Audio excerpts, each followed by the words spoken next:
కార్తీక మాసం మొదటి సోమవారం సందర్భంగా శివాలయాలకు భక్తులు పోటెత్తారు.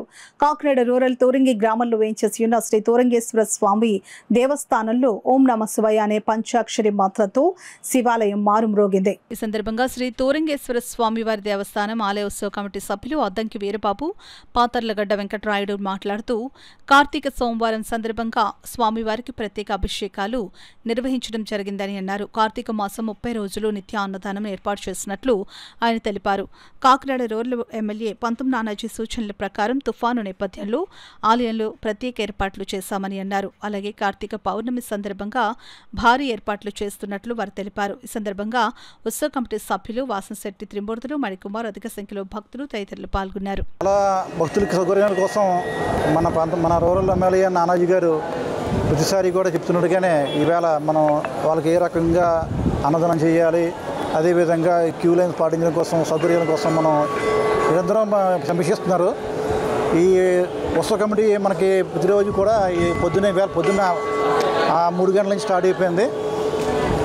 అదేవిధంగా ఇప్పుడు జరిగే విధంగానే అన్నదానం కూడా ఈ నెల రోజులు అన్నదానం జరుగుతుంది.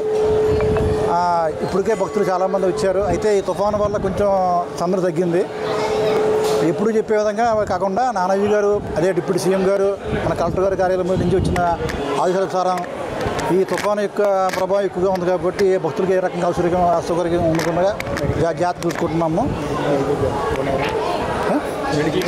అదేవిధంగా ఈ తుఫాను గురించి ముందు జాగ్రత్తగా మెడికల్ క్యాంప్ కూడా నిర్వహిస్తున్నాము ఇక్కడ గుడిలోనే.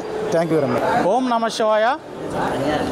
మరి ఈరోజు మన తోరంగేశ్వరి మొదటి సోమవారం సుమారు 6,000 నుంచి 8,000 భక్తులు వస్తారని ఎక్స్పెక్ట్ చేశాం. ఇప్పటికే ఒక 5-6,000 భక్తులు వచ్చి స్వామివారిని దర్శించుకోవడం జరిగింది. మరి ఈ శివాలయం చుట్టుపక్కల 30 గ్రామాలకి ప్రసిద్ధి చెందిన శివాలయం. ఇక్కడ నిత్యం అన్నదానం, మరి కారు పార్కింగ్ చేసుకోవడానికి, బైక్ పార్కింగ్ చేసుకోవడానికి నిత్యం అభిషేకాలు, అన్నదానం గురించి ప్రత్యేకంగా మా ఎమ్మెల్యే గారు పొద్దున్న సందాల మాకు మానిటరీ చేస్తూ ఉన్నారు. ఎలా జరుగుతుంది ఏంటనేది ఖచ్చితంగా ఆయన ఎప్పటికప్పుడు అప్డేట్ తీసుకుంటూ ఉన్నారు.